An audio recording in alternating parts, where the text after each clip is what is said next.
I denne video skal vi prøve at se på oxidationstal og tildelingen af oxidationstal. Oxidationstallet er en hjælpestørrelse, som man bruger, når man skal afstemme redoxreaktioner. Man kan simpelthen sige, at det er det, der holder styr på, hvor mange elektroner, der bliver henholdsvis afgivet eller optaget. Så det vil sige, at når oxidationstallet stiger, så bliver der afgivet elektroner, og når oxidationstallet falder, så bliver der optaget elektroner. Vi har nogle regler for, hvordan vi skal tildele.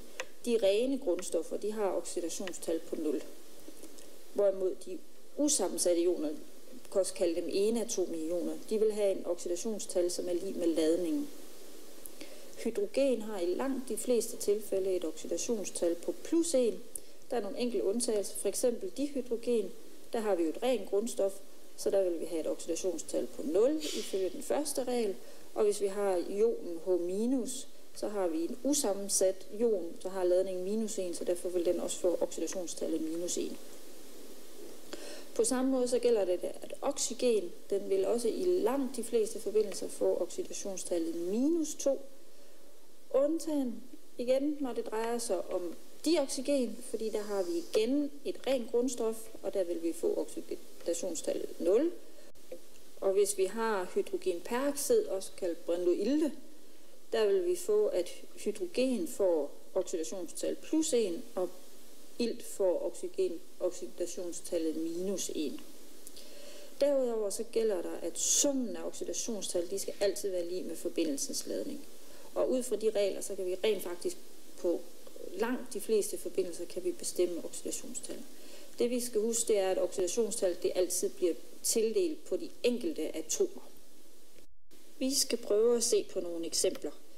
Vi kan jo starte med at tage de helt simple, som vi har haft. Det vil sige O2, vi har haft H2.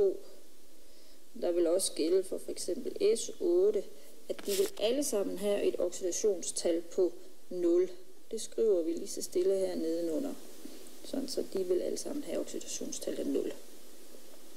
Til gengæld, hvis vi har nogle ioner, vi kan tage jern 2+, den vil have oxidationstallet +2, fordi den har et oxidationstal, som er lig med ladningen.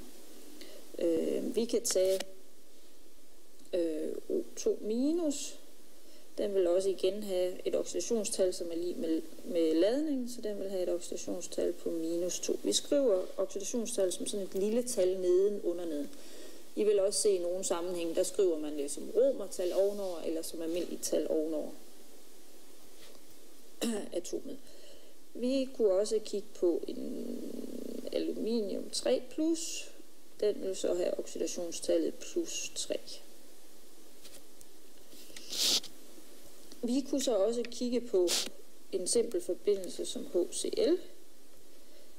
Der kan vi jo så se, der kan vi bruge reglen om, at H altid har oxidationstal +1, så det vil sige, eftersom der ikke er nogen ladning på den her, skal summen af oxidationstallene være 0, og det vil sige, at den her den vil få en oxidationstal på -1. Hvis vi prøver at kigge på en, som er lidt mere kompliceret, så kunne vi tage sulfationen, SO4, 2-. Der vil summen af oxidationstallene skulle være lig med -2, fordi ladningen er -2, så det vil sige -2 herhenne. Så har vi oxygen igen, den har altid oxidationstallet -2.